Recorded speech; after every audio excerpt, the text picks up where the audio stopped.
Soy Meline, tengo 32 años y todavía no puedo creer lo que pasó en la fiesta de cumpleaños de mi hermano Marcus el mes pasado. El ático por el que había trabajado tan duro como ingeniera de software se convirtió en el centro de una tormenta familiar que nunca vi venir. Debí haber sabido que algo andaba mal cuando llegué y vi las caras de todos, esa mezcla de anticipación y juicio que conozco desde la infancia. Marcus, a sus 35 años, siempre ha sido el niño de oro, a pesar de su perpetuo desempleo. Al entrar en la casa de mis padres, sosteniendo su caro regalo, sentí como ese familiar nudo en mi estómago se apretaba. Antes de continuar esta historia, me encantaría saber desde dónde me están viendo. Dejen su ubicación en los comentarios, denle a me gusta y suscríbanse y sumerjámonos en este drama familiar que lo cambió todo. Al crecer en nuestro barrio de clase media en Portland, el patrón se estableció temprano. Marcus fue el primogénito, el hijo que mis padres Deborah y Harold siempre habían querido. Yo llegué 3 años después, la hija con la que nunca parecieron saber qué hacer. Nuestra casa de la infancia era lo suficientemente cómoda, con su pequeño patio trasero y sus habitaciones estrechas, pero el paisaje emocional era mucho más desigual. Marcus no podía hacer nada mal a los ojos de nuestros padres, a pesar de la evidencia de lo contrario. Cuando rompió la ventana del vecino jugando al béisbol en casa después de que se le dijera que no lo hiciera, mi padre se rió y lo llamó cosas de chicos. Cuando traía a casa en su boleta de calificaciones, mi madre suspiraba y decía, la escuela simplemente no está hecha para mentes creativas como la suya. Mientras tanto descubrí las computadoras en 4º grado y descubrí que tenía un talento natural para entender cómo funcionaban. Me quedaba después de la escuela para usar el laboratorio de computación, fascinada por la programación temprana. Cuando traía a casa solo a mi madre asentía y decía, eso es bonito, querida, antes de volver su atención a cualquier crisis que Marcus estuviera experimentando. En la escuela secundaria, el contraste solo había aumentado. Me uní a un club de robótica y gané una competencia regional con mi equipo. Mis padres no asistieron, Marcus tenía un partido de fútbol ese día, aunque pasó la mayor parte en el banquillo. Cuando llegué a casa con el trofeo, mi padre levantó la vista del televisor y dijo, no te obsesiones demasiado con eso de las computadoras. A los chicos no les gustan las chicas que son demasiado inteligentes. Llegaron las solicitudes universitarias y apliqué a 12 escuelas, recibiendo becas en 8 de ellas. Elegí la Universidad Estatal por su excelente programa de ciencias de la computación. Mis padres no contribuyeron en nada a mi educación. La universidad es cara y necesitamos ahorrar para el futuro de Marcus, explicó mi madre. Así que trabajé en 3 empleos, turnos matutinos en una cafetería, venta minorista los fines de semana y noches haciendo entrada de datos para un negocio local. Marcus, mientras tanto, comenzó en una universidad privada con mis padres pagando la cuenta. Abandonó después del primer semestre, alegando que los profesores no entendían su estilo de aprendizaje. Ellos asintieron con simpatía y pagaron su segundo intento en otra escuela. Duró un poco más allí, casi un año completo, antes de decidir que no era el ambiente adecuado. La tercera universidad siguió el mismo patrón. Me gradué con honores en ciencias de la computación, con especializaciones secundarias en matemáticas y negocios. Mis padres asistieron a mi graduación, pero se fueron temprano porque Marcus había llamado, diciendo que necesitaba su ayuda con una situación relacionada con su arrendador y el alquiler atrasado. Mi primer trabajo fue de nivel básico en una pequeña empresa de tecnología, ganando apenas lo suficiente para cubrir mis préstamos estudiantiles y un pequeño apartamento tipo estudio. Trabajé 60 horas a la semana, aprendí lenguajes de programación adicionales por la noche y contribuí a proyectos de código abierto para construir mi portafolio. Durante esos años Marcus vivió en casa, rotando por trabajos que nunca duraron más de unos pocos meses, puestos minoristas que dejó porque el gerente la tenía contra mí, trabajos en restaurantes que terminaron porque el horario no se ajustaba a mi horario creativo, puestos de oficina terminados porque el ambiente corporativo estaba sofocando mi potencial. Cada fracaso fue recibido con comprensión por parte de nuestros padres. Simplemente no ha encontrado su vocación todavía, decía mi padre. Es demasiado brillante para estos trabajos insignificantes, agregaba mi madre, mientras le lavaba la ropa y le cocinaba. A los 28 años los visitaba en vacaciones y cenas dominicales ocasionales, escuchando cada vez sobre el último emprendimiento de Marcus que seguramente despegaría pronto. El patrón era tan predecible que habría sido cómico si no fuera tan frustrante. Cuando tenía 26 años, conseguí un puesto en Horizon Technologies, una de las principales empresas de software en Seattle. El aumento de salario me permitió mudarme a un apartamento mejor y finalmente avanzar con mis préstamos estudiantiles. Llamé a mis padres para compartir la noticia.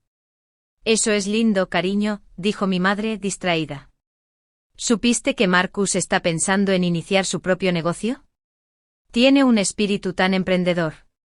El negocio resultó ser la reventa de zapatillas de edición limitada en línea, financiado con un préstamo de nuestros padres que todos sabían que nunca se reembolsaría. Duró apenas 3 meses antes de que pasara a su siguiente proyecto apasionante. Mi distancia emocional de mi familia creció naturalmente, como una planta que se aleja de la sombra hacia la luz del sol. Hice amigos en el trabajo, me uní a grupos de senderismo y a un club de lectura, y construí conexiones con personas que realmente celebraban mis éxitos en lugar de minimizarlos. Rebecca se convirtió en mi amiga más cercana después de conocernos en una conferencia de mujeres en tecnología. Ella provenía de una familia que la apoyaba y al principio se sorprendió con las historias que le conté sobre la mía. «Eso no es normal, Maddie», me decía. «¿Sabes eso, verdad? Se supone que los padres deben estar orgullosos cuando sus hijos logran algo». Sabía que tenía razón, pero años de condicionamiento habían normalizado lo anormal. Mantuve contacto con mi familia, pero protegí mi corazón con expectativas más bajas y límites firmes en cuanto a mi tiempo y energía. A los 30 años, había construido una vida que sentía auténticamente mía. Estaba ascendiendo en Horizon, asesorando a desarrolladores junior, y había ahorrado una cantidad significativa para mi sueño de ser propietaria de una propiedad. Marcus, a los 33 años, seguía viviendo en casa, entre trabajos como de costumbre, siendo aún el centro del mundo de mis padres a pesar de su patrón constante de irresponsabilidad. Poco sabía que mi creciente éxito pronto se convertiría en el catalizador de la confrontación familiar más dolorosa de mi vida. A los 30 años todo cambió.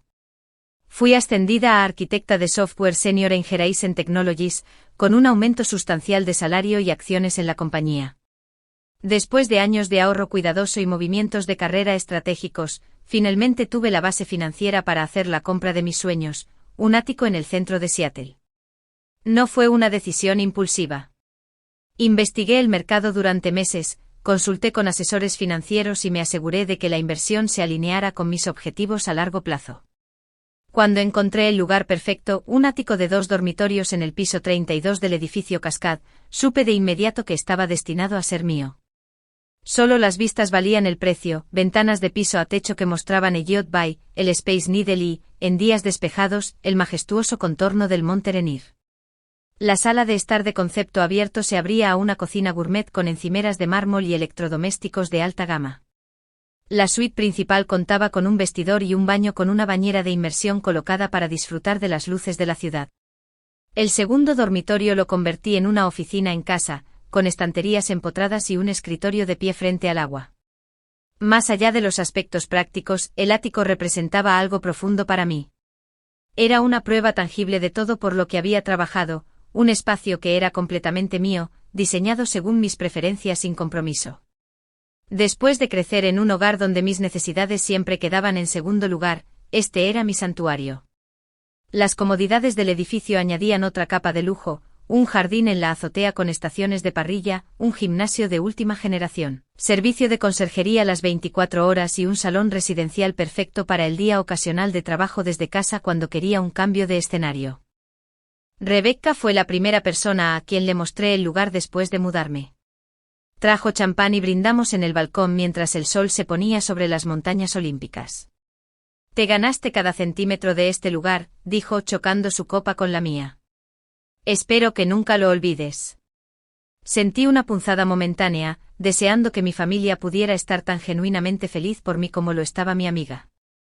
Aún así los invité a una cena de inauguración de la casa una vez que me instalé, esperando que quizás ver mi éxito pudiera cambiar algo en nuestra dinámica. Pasé todo el día cocinando la receta de salmón favorita de mi madre y poniendo la mesa con una vajilla nueva que había comprado para la ocasión. Incluso compré el whisky preferido de mi padre para servir después de la cena y me aseguré de tener la cerveza favorita de Marcus enfriándose en el refrigerador. Llegaron 45 minutos tarde. Mi madre, Débora, apenas miró la mesa cuidadosamente preparada antes de comentar: este edificio debe tener una cuota de asociación de propietarios bastante alta. Parece un desperdicio cuando eres solo una persona. Mi padre, Harold, se dirigió directamente a las ventanas. Un lugar bastante ostentoso. Espero que no te hayas excedido con esto, el mercado podría cambiar en cualquier momento. Marcus deambuló por el espacio, abriendo armarios y puertas de closet sin preguntar, como si estuviera realizando una inspección. Debe ser agradable, murmuró lo suficientemente alto para que yo lo escuchara. Algunas personas simplemente lo tienen todo. Me mordí la lengua y serví la cena, tratando de llevar la conversación hacia temas neutrales. Mi madre pasó la mayor parte de la comida hablando de la última entrevista de trabajo de Marcus, que parecía prometedora, y de cómo el gerente de contratación tendría suerte de conseguir a alguien con su diversa experiencia. Cuando mencioné mi reciente ascenso, mi padre asintió distraídamente. Las empresas lanzan títulos elegantes hoy en día. En mi época, tenías que trabajar décadas para llegar a un puesto superior. Después del postre, mientras les mostraba la vista desde el balcón, Marcus dijo: entonces, ¿cuánto cuesta un lugar como este de todos modos? Debes estar ganando mucho dinero. Antes de que pudiera desviar la pregunta inapropiada, mi madre añadió: sí, Meline, nos hace preguntarnos si estás siendo sensata con tu dinero. Sabes, la familia debe ir antes que las posesiones materiales. La implicación flotó en el aire, pero nadie la hizo explícita esa noche. Se fueron poco después. Mi madre apenas probó el postre que había pasado horas preparando. Rebecca llamó a la mañana siguiente para preguntar cómo había ido. Cuando le conté la noche, suspiró. Clásico. No pueden celebrarte porque resalta el hecho de que Marcus es un adulto que sigue viviendo como un adolescente. No se trata de ti, Maddie, se trata de que ellos no quieren enfrentar la realidad. La siguiente cena de domingo en casa de mis padres fue aún más incómoda. Mi madre mencionó que Marcus estaba entre oportunidades de nuevo y me lanzó una mirada significativa. Es tan difícil para él ver a su hermana pequeña con un lugar tan lujoso cuando apenas puede pagar la cuota de su coche, añadió mi padre.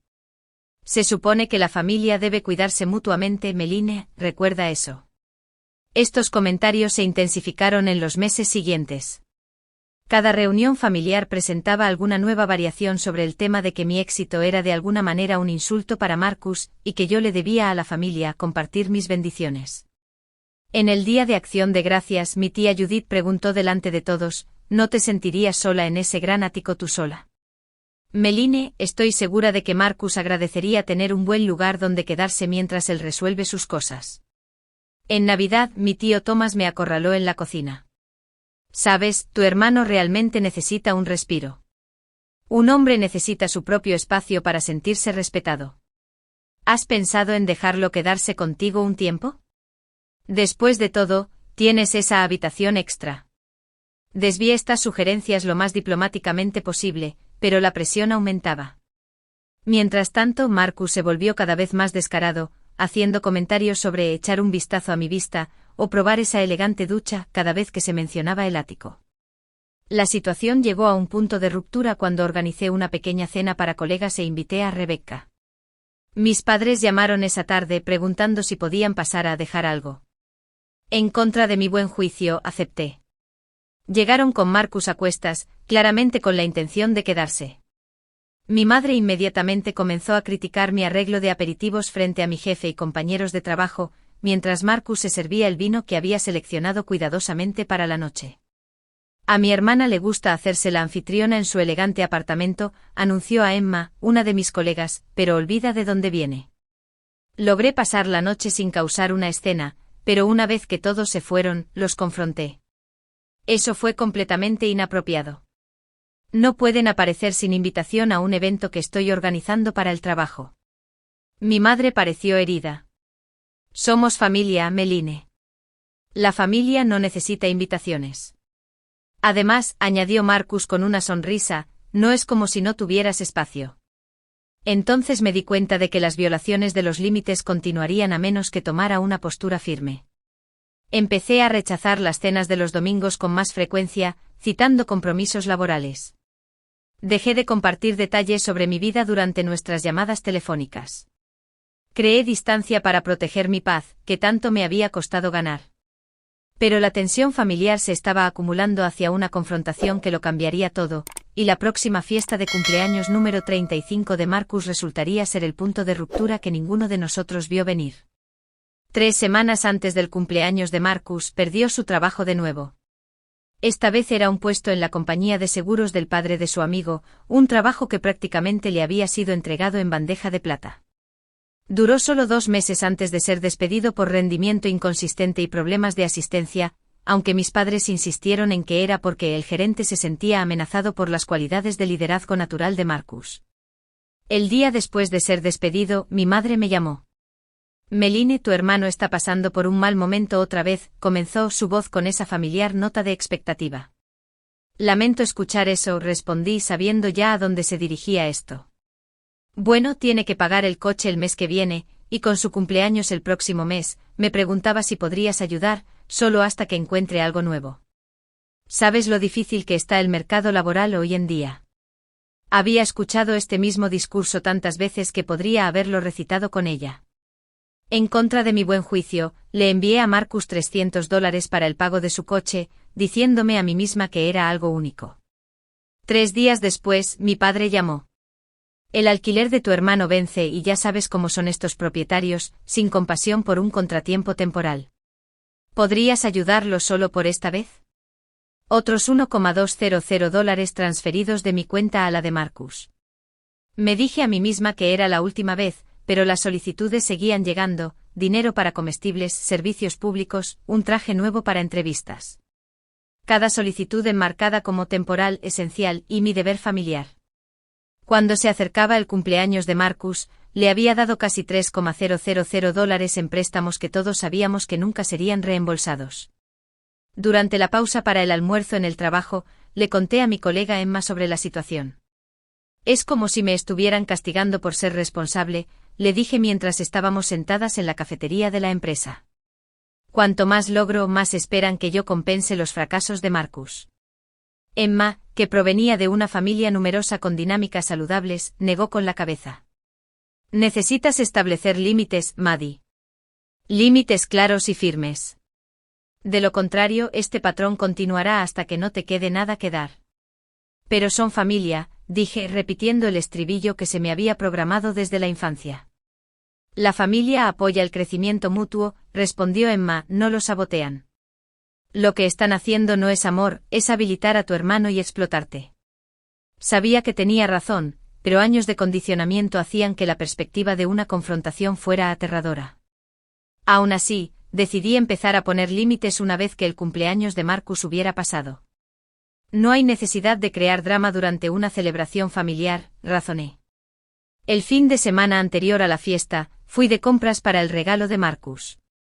A pesar de mi frustración, una parte de mí todavía esperaba que un regalo bien pensado pudiera de alguna manera cerrar la creciente brecha entre nosotros.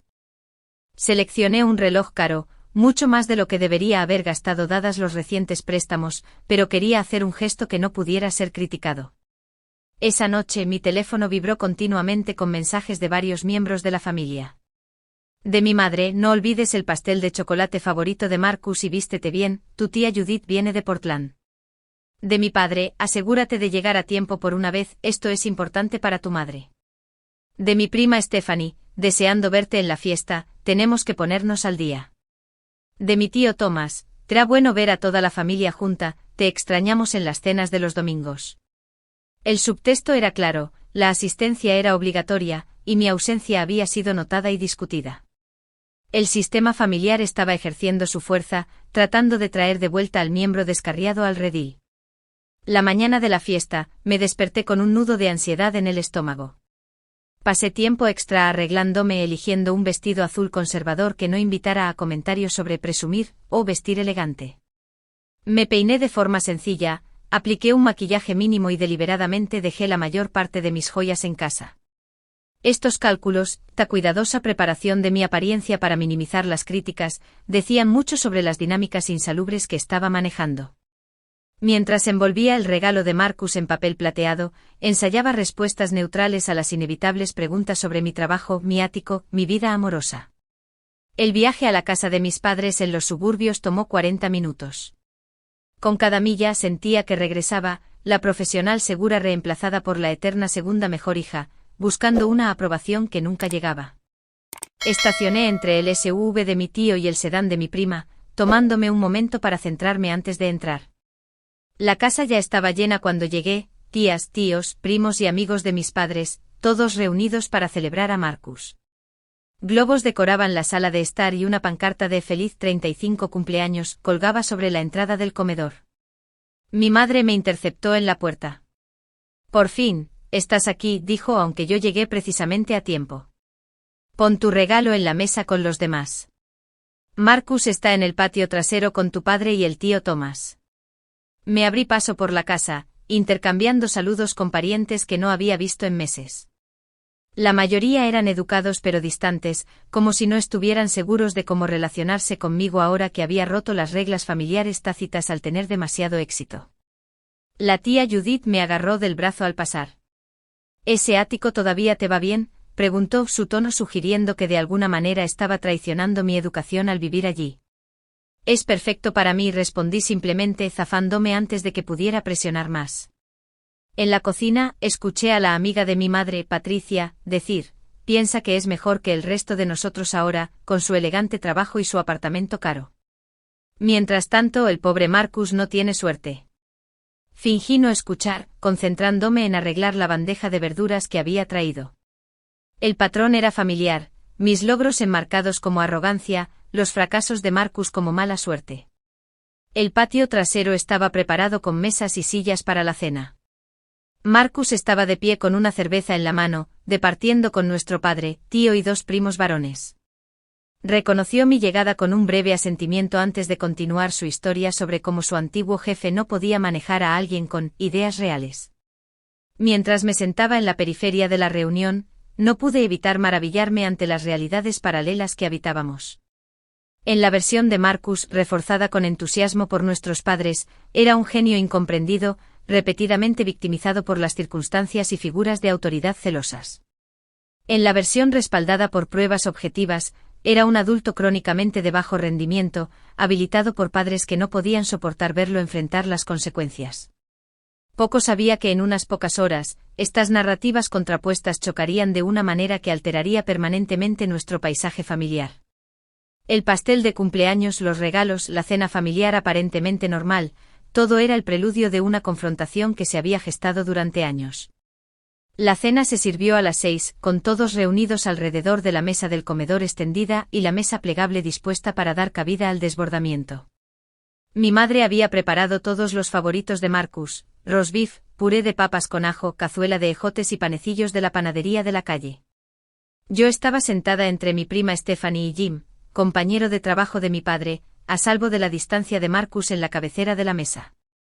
La conversación fluía a mi alrededor, centrándose en gran medida en la reciente mala suerte de Marcus con el empleo. «El problema con las empresas hoy en día es que no reconocen el verdadero talento», anunció mi padre, cortando otra rebanada de roast beef para Marcus. «Quieren conformistas, no innovadores». «Exacto», asintió Marcus, ya con su cuarta cerveza. «Ese trabajo de seguros me destrozó el alma de todos modos. Tengo planes más grandes». «¿Qué tipo de planes?», pregunté, genuinamente curiosa si había desarrollado algún objetivo realista. La mesa se quedó en silencio momentáneamente, como si mi pregunta misma fuera un acto de agresión. Marcus se recuperó rápidamente. «Estoy explorando varias oportunidades», dijo vagamente, «cosas de alto nivel». Mi madre intervino. «Marcus siempre ha tenido un espíritu emprendedor. Solo necesita la plataforma adecuada para mostrar sus habilidades».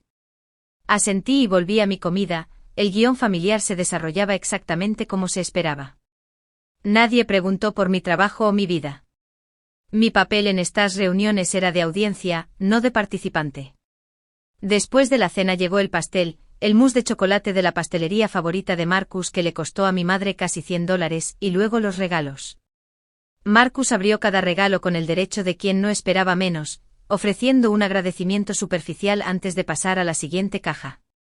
Cuando abrió mi regalo, el reloj caro que había elegido cuidadosamente, basándose en un estilo que una vez había admirado, apenas lo miró antes de dejarlo a un lado con un breve gracias, hermana.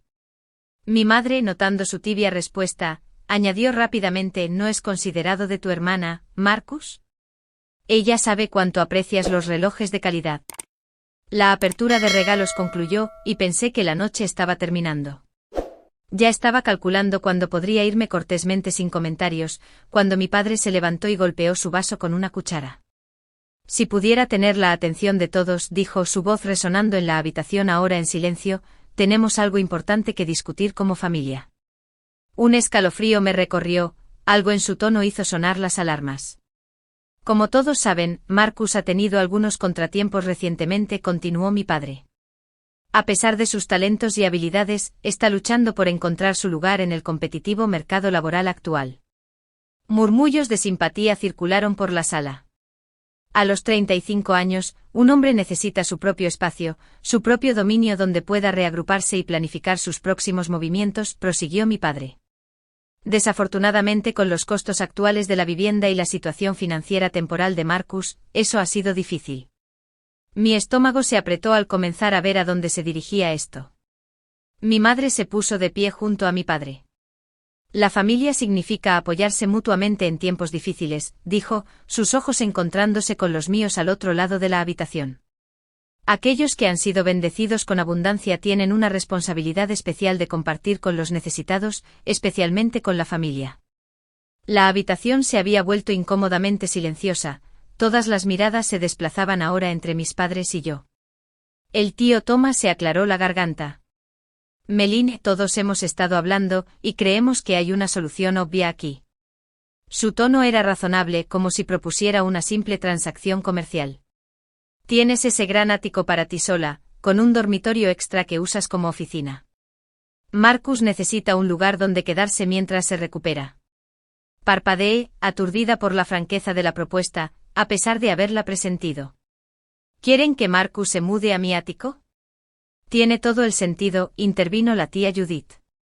Rara vez estás en casa con tu horario de trabajo, y Marcus necesita una dirección prestigiosa para sus solicitudes de empleo. Solo sería temporal, hasta que se recupere, añadió mi padre. Marcus se recostó en su silla, una ligera sonrisa dibujada en las comisuras de su boca.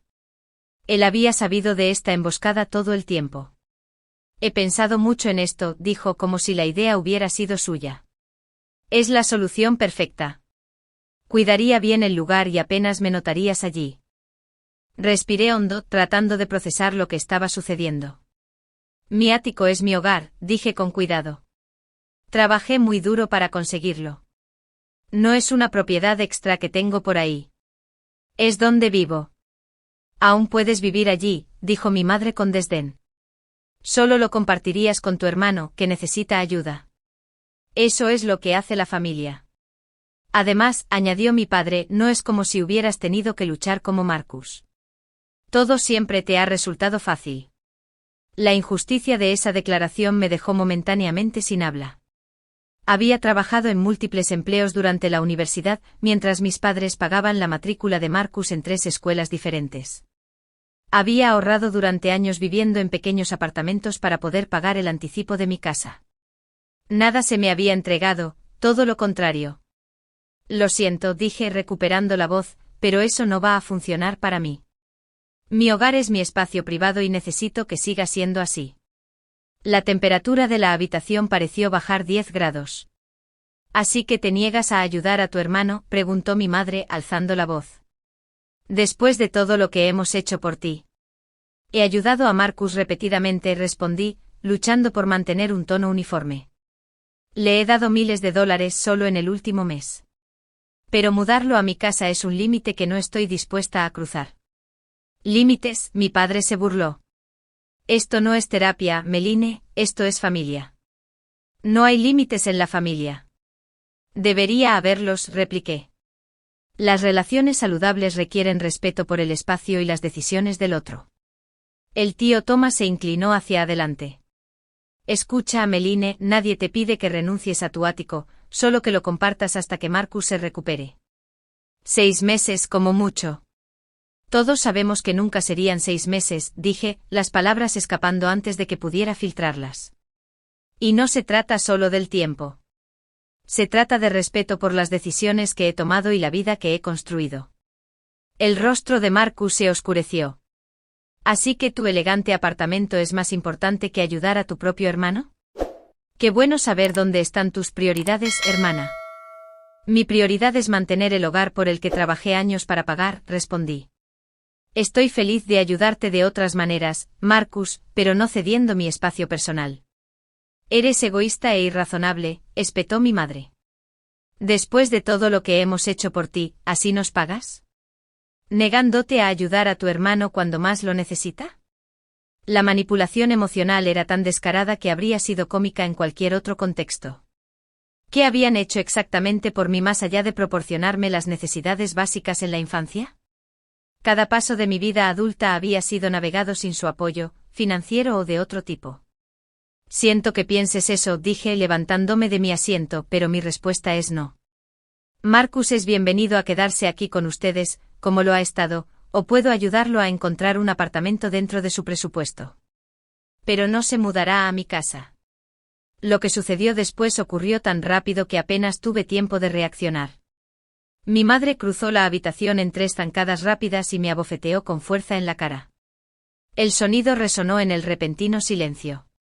Niña desagradecida y egoísta, siseó con la cara contorsionada por la rabia. Después de todo lo que hemos hecho por ti. Me quedé helada, con la mejilla ardiendo mientras miraba alrededor de la habitación. Nadie se movió para intervenir. Nadie habló en mi defensa.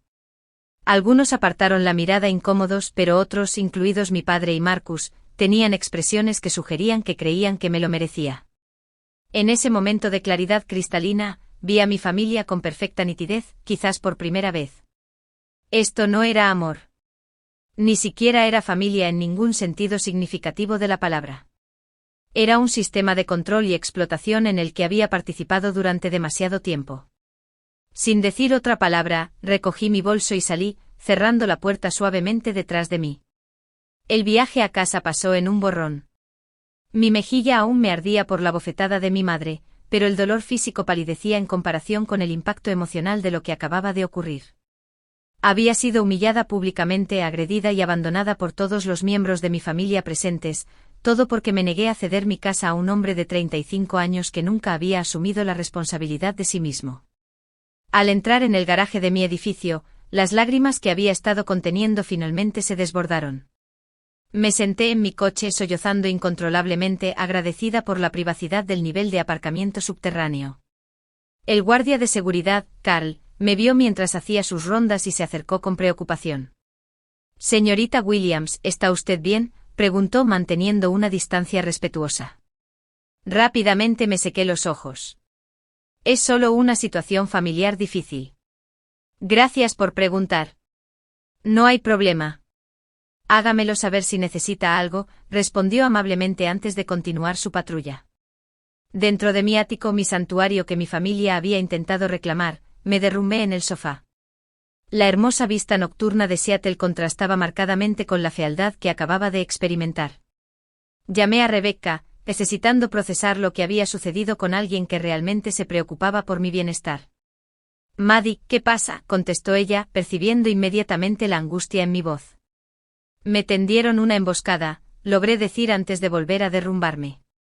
Entre sollozos le relaté los acontecimientos de la noche, que culminaron con la bofetada de mi madre y la complicidad silenciosa de la familia. «Dios mío, Maddie», exclamó Rebecca. «Eso es agresión. ¿Tu propia madre te golpeó delante de todos y nadie hizo nada?» «Nadie», confirmé. Todos simplemente miraron. Creo que algunos se alegraron de que lo hiciera. «Eso va más allá de lo disfuncional», dijo Rebecca con firmeza. «Eso es abuso. Sabes eso, ¿verdad? Lo que hicieron, lo que han estado haciendo, es abuso». Escuchar las palabras pronunciadas en voz alta fue a la vez chocante y clarificador. «Abuso». Siempre había pensado en mi familia como difícil, disfuncional, frustrante, pero había evitado etiquetar su comportamiento como abusivo. Sin embargo, ¿cómo más se puede llamar a una madre que abofetea a su hija adulta por negarse a ceder su casa? «No sé qué hacer ahora», admití. «Simplemente nunca les vuelvo a hablar». No tienes que tomar ninguna decisión permanente esta noche, dijo Rebecca amablemente. Ahora mismo concéntrate en cuidarte. Mañana podemos hablar de los próximos pasos. ¿Quieres que vaya? No, es tarde. Estaré bien. Solo necesitaba contárselo a alguien que no pensara que me lo merecía. Absolutamente no te lo merecías, Maddie. Nadie merece ser tratado así, especialmente por la familia. Después de colgar, tomé una ducha larga y caliente, tratando de lavar los eventos de la noche. Mientras me preparaba para acostarme, mi teléfono comenzó a vibrar con mensajes. De mi padre: tu madre está muy molesta, necesitas disculparte por causar una escena en el cumpleaños de tu hermano. De la tía Judith: los desacuerdos familiares deben permanecer privados, salir así fue muy inmaduro. Del tío Thomas: has roto el corazón de tu madre con tu egoísmo. La familia debe ser lo primero. De Marcus: vaya forma de hacer de mi cumpleaños todo sobre ti, típico. El gaslighting era tan extremo que resultaba casi cómico. Había sido emboscada, presionada públicamente y agredida físicamente y aún así, de alguna manera, yo era la villana por irme. Silencié mi teléfono e intenté dormir, aunque el descanso resultó ser esquivo. A la mañana siguiente me di de baja por enfermedad del trabajo por primera vez en 3 años. Mi jefa, entendiendo que nunca me tomaba un día libre sin una buena razón, me dijo que me cuidara y la mantuviera al tanto. Pasé el día alternando entre periodos de llanto catártico y momentos de sorprendente claridad sobre la dinámica de mi familia. Por la tarde los mensajes habían escalado. De mi madre: te crié mejor que esto. Después de todo lo que sacrifiqué por ti, ¿así me lo pagas? Rompiéndome el corazón y abandonando a tu hermano en su momento de necesidad. De mi padre: tu madre no ha parado de llorar. ¿Vale tu precioso ático destruir a esta familia? De Marcus: mamá y papá están aquí. Espero que estés feliz en tu casa. Bloqueé todos sus números. La paz temporal duró exactamente 2 horas antes de que el conserje de mi edificio llamara. Señorita Williams: hay 2 personas en el vestíbulo que dicen ser sus padres. Insisten mucho en verla. ¿Debería enviarlos arriba? Mi corazón se aceleró. Absolutamente no. No quiero verlos. Por favor, pídales que se vayan. Por supuesto. ¿Quiere que llame a seguridad si se niegan? Sí, por favor. Y Carl: ¿podría tomar nota de que no se les debe permitir subir bajo ninguna circunstancia? Ya está hecho, señorita Williams. No se preocupe. 20 minutos después observé por la mirilla cómo Carl acompañaba a mis padres de regreso al ascensor, el rostro de mi padre rojo de ira, mi madre secándose lágrimas teatrales con un pañuelo. La violación de los límites fue impresionante, aparecer sin previo aviso en mi casa después de lo sucedido, esperando ser recibidos. Al día siguiente regresé al trabajo necesitando la normalidad de mi entorno profesional. Alrededor de la hora del almuerzo, Emma me envió un mensaje de texto: tu hermano está en el vestíbulo preguntando por ti. Seguridad quiere saber si deben dejarlo subir. Mis manos temblaron mientras respondía: absolutamente no. No quiero verlo. 5 minutos después, Emma apareció en la puerta de mi oficina.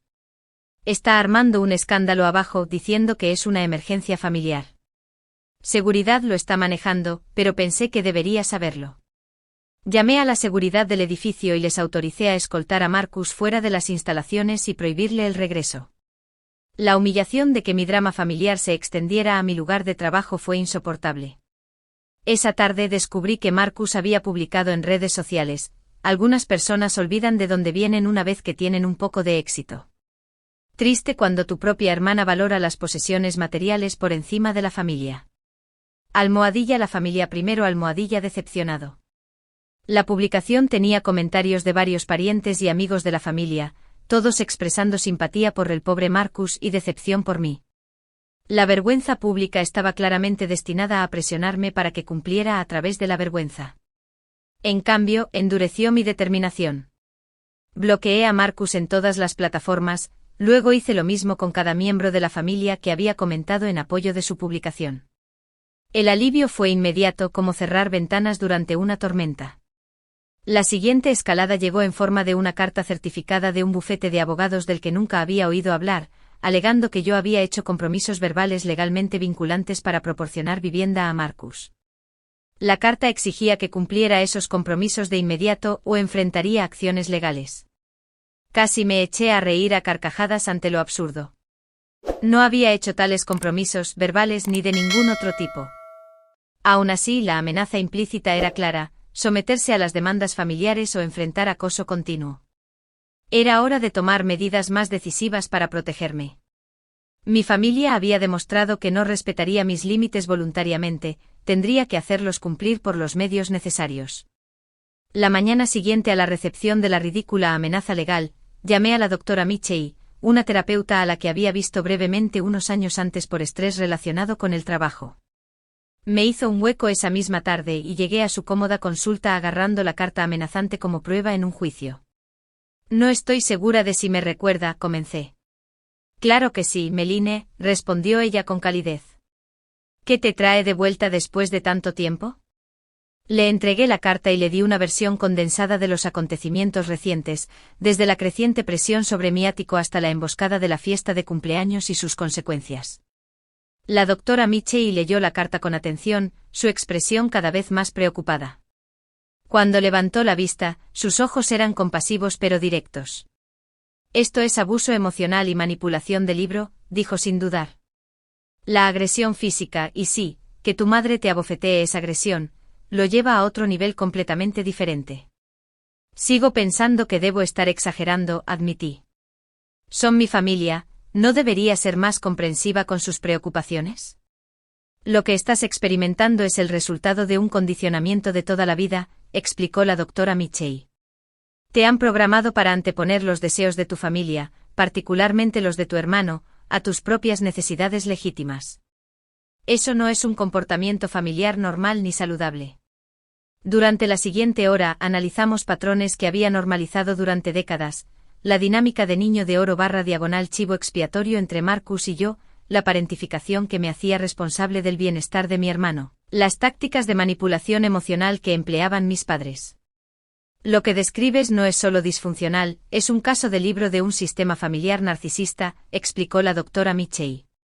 Tu hermano como el niño de oro, tú como el chivo expiatorio que nunca puede hacer lo suficiente, tus padres como los ejecutores de esta dinámica insalubre. Algo encajó al escuchar su evaluación profesional. Esto no era solo mi percepción o hipersensibilidad, eran patrones reconocidos de disfunción que tenían nombres y enfoques de tratamiento.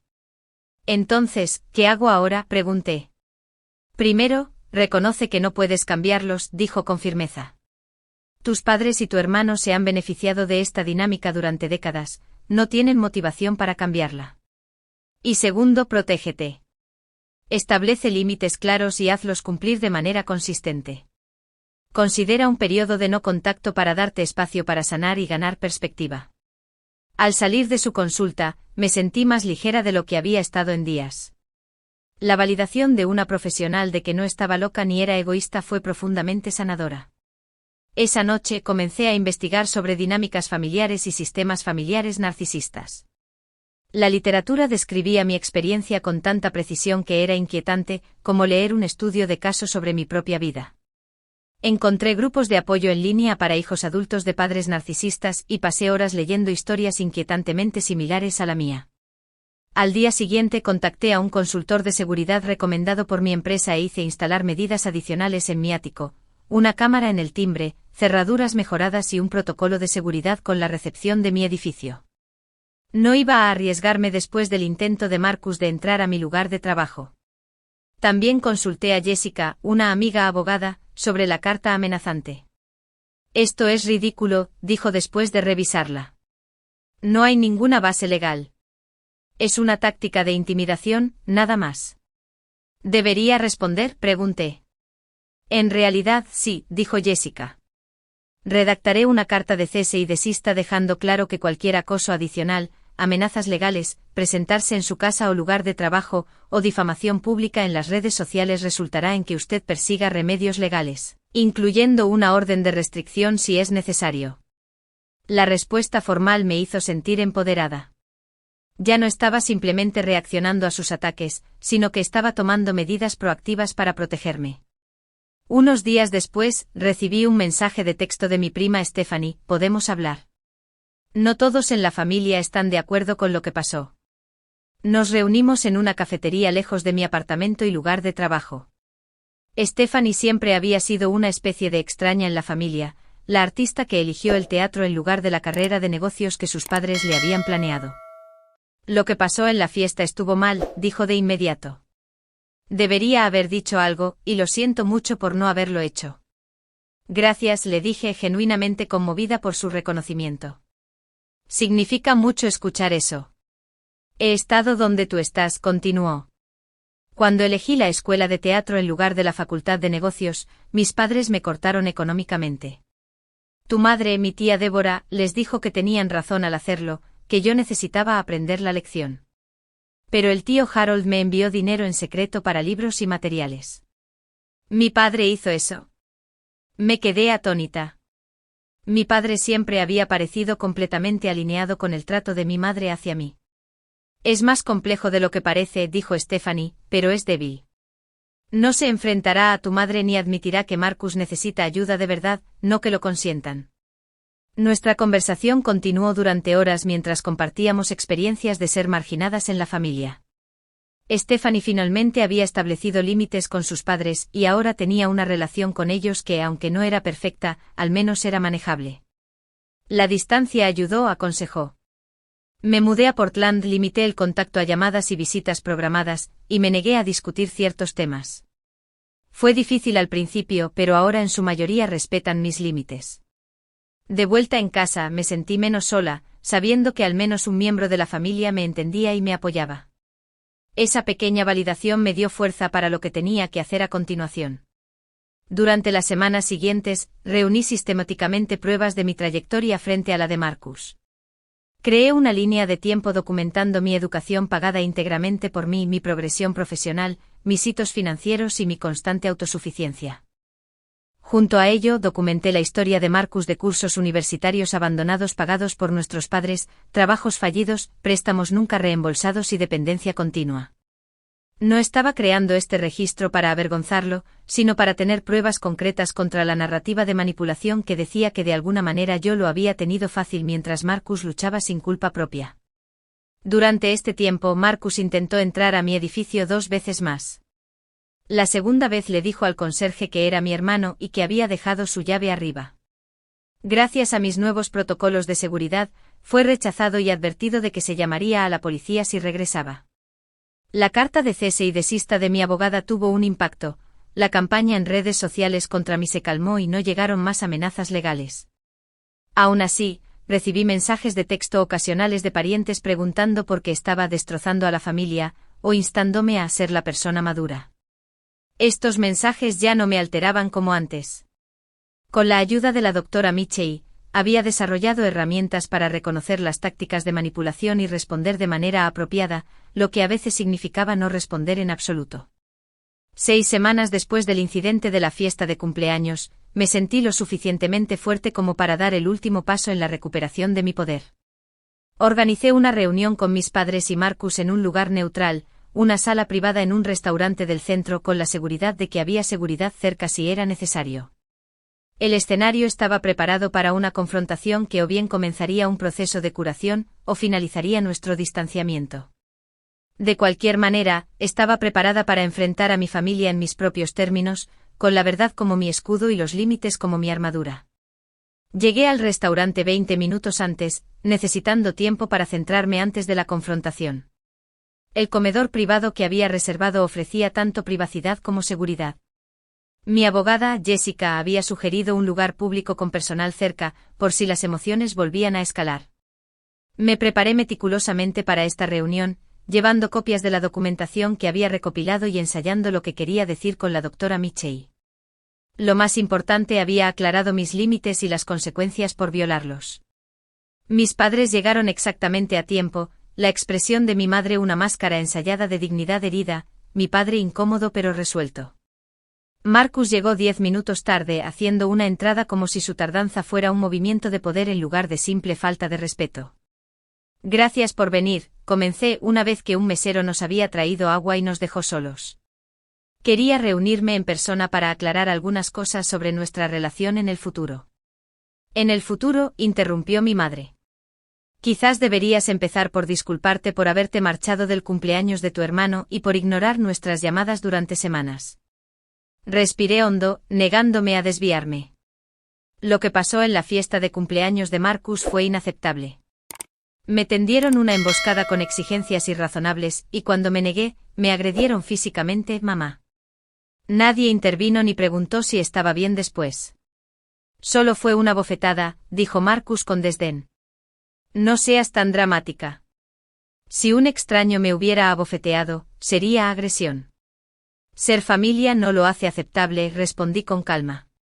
Pero hoy no se trata de repasar lo sucedido. Se trata de establecer límites claros para el futuro. Abrí mi carpeta y coloqué 3 copias de un documento sobre la mesa. Esta es una línea de tiempo que he creado documentando mi viaje desde la universidad hasta el día de hoy. Incluye cada trabajo que hice para pagar mi educación, cada apartamento en el que viví mientras ahorraba para mi casa, cada ascenso que obtuve a través de trabajo duro y desarrollo de habilidades adicionales en mi tiempo libre.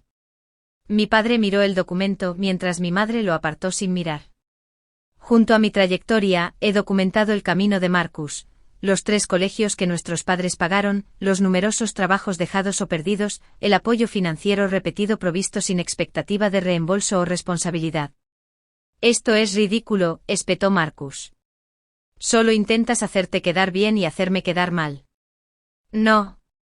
Estoy estableciendo hechos para contrarrestar la narrativa de que yo lo he tenido fácil mientras tú has luchado sin culpa tuya. Esa narrativa se ha utilizado para justificar demandas cada vez más irrazonables, culminando en la expectativa de que debo ceder mi casa para acomodarte. El rostro de mi madre se había enrojecido de ira. Nunca te pedimos que renunciaras a tu casa, solo que la compartieras temporalmente. Una distinción sin diferencia, respondí. Mi casa es mi espacio privado, ganado con años de duro trabajo y sacrificio. Nadie tiene derecho a exigir acceso a ella, sea o no familia. Entonces, ¿de qué se trata esta reunión?, preguntó mi padre, hablando por primera vez. ¿Solo para mostrarnos lo mucho mejor que crees que eres? No. Es para establecer límites claros en el futuro. Puse otro documento sobre la mesa. Estas son mis condiciones para continuar una relación con cada uno de ustedes. El documento era simple y directo. No más solicitudes de apoyo financiero para Marcus. No se discute mi ático ni se hacen sugerencias sobre la vida de Marcus allí. Comunicación respetuosa únicamente, sin abuso verbal, agresión física ni manipulación. No se permiten visitas sin previo aviso a mi casa o lugar de trabajo. Reconocimiento del comportamiento pasado y compromiso de respetar estos límites. Si estos límites se respetan, podemos comenzar a reconstruir nuestra relación lentamente, comenzando con llamadas telefónicas ocasionales y avanzando hacia reuniones públicas breves. Si se violan, terminaré el contacto inmediatamente por un periodo de al menos 6 meses. El silencio que siguió fue ensordecedor. Mi madre me miró como si me hubiera salido una segunda cabeza. Marcus se burló audiblemente. Mi padre parecía preocupado, pero no del todo sorprendido. Esto es absurdo, dijo finalmente mi madre. Somos tu familia. No puedes dictar condiciones para amarnos. No estoy dictando condiciones para el amor, aclaré. Estoy estableciendo requisitos para mantener el contacto. Hay una diferencia. Así que es a tu manera o nada, desafió Marcus. Son límites saludables o nada, corregí. No estoy pidiendo nada irrazonable, solo respeto básico y reconocimiento de mi autonomía. ¿Y si nos negamos a firmar este contrato?, preguntó mi madre, con la voz llena de desdén. Entonces no tendremos ninguna relación hasta que estén listos para respetar estos límites, dije simplemente. La elección es suya. Lo que siguió fue exactamente para lo que la doctora Michei me había preparado, un berrinche de proporciones épicas. Mi madre lloró, mi padre apeló a la lealtad familiar y Marcus alternó entre el silencio huraño y los estallidos sobre mi complejo de superioridad. Cuando la manipulación emocional no logró conmoverme, mi madre cambió de táctica. Si haces esto, si nos cortas, no esperes volver a ser bienvenida, amenazó. Te arrepentirás de haber desechado a tu familia por tu egoísmo. Fue el momento de la verdad, el ultimátum que había anticipado. En el pasado, tal amenaza me habría hecho volver a la normalidad de inmediato, aterrorizada de perder la única familia que tenía, por disfuncional que fuera. Pero algo había cambiado fundamentalmente en mí. Me di cuenta con perfecta claridad de que lo que se me ofrecía no era realmente una familia en absoluto. Era un sistema de control disfrazado de parentesco, un trato donde el amor era condicional al cumplimiento. Espero que no llegue a eso, dije recogiendo mis documentos y levantándome, pero merezco ser tratada con respeto, y no aceptaré menos, ni siquiera de la familia. Especialmente de la familia. La pelota está en su cancha ahora. Salí de ese restaurante con la cabeza en alto, incierta si volvería a hablar con mis padres o mi hermano, pero absolutamente segura de haber hecho lo correcto para mí. Las semanas siguientes fueron difíciles pero clarificadoras. Mis padres no me contactaron, esperando claramente que yo cediera primero y volviera arrastrándome, como siempre lo había hecho antes. Marcus reanudó brevemente su campaña en redes sociales, antes de que su atención se desviara por alguna nueva queja. Canalicé mi energía en construir conexiones más fuertes con personas que realmente se preocupaban por mi bienestar. Rebecca y Emma se hicieron aún más amigas, y amplié mi círculo a través de un club de lectura y un grupo de senderismo. Volví a conectar con Stephanie, quien me proporcionaba actualizaciones ocasionales sobre asuntos familiares sin presión ni juicio. Lo más importante, continué mi trabajo con la doctora Mitchell, procesando el dolor del distanciamiento familiar y construyendo una imagen de mí misma más saludable, no definida por mi papel de chivo expiatorio de la familia. 4 meses después de nuestra reunión, recibí un correo electrónico inesperado de mi padre, enviado desde su cuenta personal en lugar de la que monitoreaba mi madre. Meline, comenzaba simplemente: he estado pensando mucho desde nuestra reunión. Aunque no estoy de acuerdo con todo lo que dijiste, puedo ver que nosotros, que yo, no siempre te hemos tratado justamente. Tu madre no está lista para reconocer esto y Marcus ciertamente no lo está, pero quería que supieras que estoy orgulloso de lo que has logrado y respeto la fuerza que te tomó para defenderte. Si estás dispuesta, me gustaría hablar en algún momento, solo nosotros dos. No fue un reconocimiento completo, pero fue un comienzo. Acepté reunirme con él para tomar un café la semana siguiente con cauto optimismo pero con límites firmes intactos. Más o menos al mismo tiempo, algo cambió también para Marcus. Aunque no debido a una gran epifanía sobre nuestra relación. Con sus principales habilitadores, nuestros padres finalmente perdiendo la paciencia y los recursos, y su apoyo secundario, yo firmemente no disponible, finalmente tuvo que enfrentar la realidad. Tomó un puesto de nivel de entrada en una tienda minorista local, y se mudó a un modesto apartamento con un compañero de piso. 6 meses después de la confrontación organicé una pequeña cena en mi ático para mi familia elegida, amigos que me apoyaron incondicionalmente y respetaron mis límites sin cuestionar. Mientras disfrutábamos de vino en el balcón con vista al horizonte de Seattle, Rebecca levantó su copa. Por Meline brindó, quien nos enseñó a todos cómo es la verdadera fuerza. Más tarde esa noche, después de que todos se habían ido, me quedé sola en ese mismo balcón, reflexionando sobre el viaje del último año. El ático a mi alrededor era más que una propiedad de lujo, era un símbolo de todo lo que había superado, cada obstáculo que había sorteado, cada límite que había establecido. Mi relación con mis padres seguía siendo complicada. Mi padre y yo nos estábamos reconstruyendo lentamente en términos nuevos y más saludables. Mi madre había hecho algunas tímidas oberturas, aunque todavía sin reconocer su comportamiento. Marcus y yo seguíamos distanciados, lo que me traía tanto tristeza como alivio. Pero por primera vez en mi vida, me sentí completamente en paz con quien era. Había aprendido que la verdadera familia no se define por la sangre o la obligación, sino por el respeto mutuo, el apoyo y el amor que no viene con condiciones. Había descubierto que a veces lo más amoroso que puedes hacer por ti mismo y por los demás es mantenerte firme en tu verdad y exigir que tus límites sean respetados.